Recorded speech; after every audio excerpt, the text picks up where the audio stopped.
Você que fica exposto a sons intensos, já pensou nos riscos para a sua audição?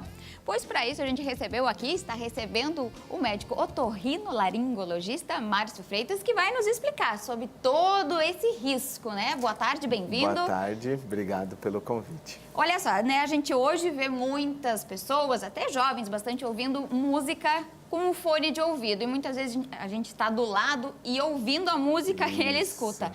Isso realmente é um risco? Gradualmente pode trazer um problema de audição? É um risco, sim. A gente vê cada vez mais jovens chegando com perda auditiva. Com perda auditiva como se tivesse 60, 70 anos de idade, sabe? Isso não é raro. Por quê? Porque os equipamentos de som, hoje em dia, eles são cada vez mais potentes. E como muitas vezes o jovem, até os adultos, né? Até, né? Colocam lá no alto porque a sensação é melhor e tal, vai causando perda auditiva, né? E eu tive recentemente num congresso e eles falaram que pela expectativa de vida, as crianças que estão nascendo hoje provavelmente vão viver até 120 anos. A gente começa a ter perda auditiva naturalmente, sem exposição ao ruído, após os 55 anos. Então, se a gente não cuidar muito bem da nossa audição, o que vai acontecer quando a gente tiver, hoje 70, 80, 90, 100 anos? Exatamente. E hoje as crianças já começam com o fone, já, né, no tablet e também... Celular, TV. Celular, também TV, né? Porque às vezes a gente está na TV... E até os vizinhos escutam o que a gente está ouvindo. Isso realmente interfere. Esses ruídos do dia a dia, como é que a gente identifica que eles são prejudiciais? Isso.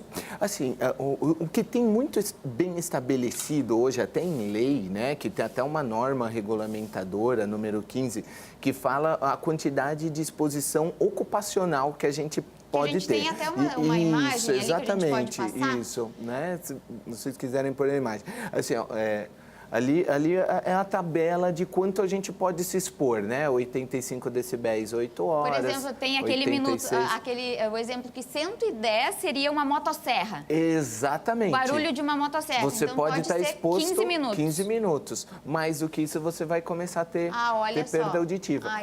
Aqui é pra gente ter, porque às vezes a gente fala em número, é legal pra gente ter uma ideia, né? O som do vento batendo numa árvore, né? Com um vento leve, dá 20 decibéis. Uma conversa normal, normalmente varia entre 50 e 60 decibéis, tá? Um caminhão pesado entre 80 e 90, que já está naquele limiar que começa a causar problema. Uma motosserra, 110 decibéis. Então, muitas pessoas que trabalham... Um avião a jato, 140. Então, muitas pessoas que trabalham com esses equipamentos realmente precisam daquela proteção. Exatamente, porque senão eles vão ficar surdos com o tempo.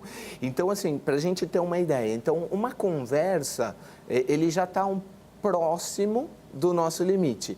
Então, assim... Ainda mais para quem fala alto, que nem eu, é exatamente, né?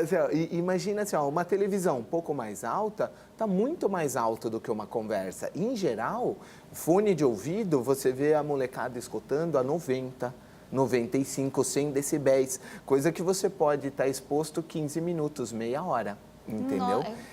E ficam horas. Como se fosse uma motosserra. Ficam horas, exatamente. E eu recebo no consultório, frequentemente, crianças com perda auditiva. Assim, adolescentes com 18, 19 anos, com perda auditiva, quase tendo que utilizar aparelho auditivo. E essa perda auditiva, ela é irreversível. Ela é irreversível. Você coloca um aparelho para melhorar a audição, mas ela não volta. Você não tem como reconstituir a célula interna do ouvido que foi morta, né? Então, a única coisa, ele vai ter que usar um aparelho auditivo.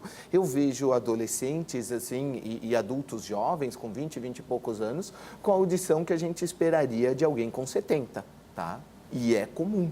Então, é um alerta. E nunca trabalharam com ruído, não foi ocupacional. Hoje tem bem estabelecido a perda auditiva induzida por ruído recreacional, quer dizer, som, quando sai, né, na boate, num show, ou usando a televisão, ou o fone de ouvido. E como é que a gente pode cuidar no dia a dia? Por exemplo, a gente tem que ter a seguinte ideia. Quando o som, alguém fora num fone está escutando, está muito alto. Né? Numa sala, se tem alguém fora daquele teu ambiente escutando, por exemplo, a tua mãe está reclamando no outro ambiente, está alto o som, é porque está muito alto, está passando dos 80 decibéis. Uma outra dica é se ele está te causando algum tipo de zumbido, ou tontura, ou incômodo, tem que diminuir. Isso. Isso aí. Obrigada pelas informações e é uma atenção para todo mundo que está em casa, né? Exatamente. Boa Eu tarde. que agradeço a oportunidade. Obrigada.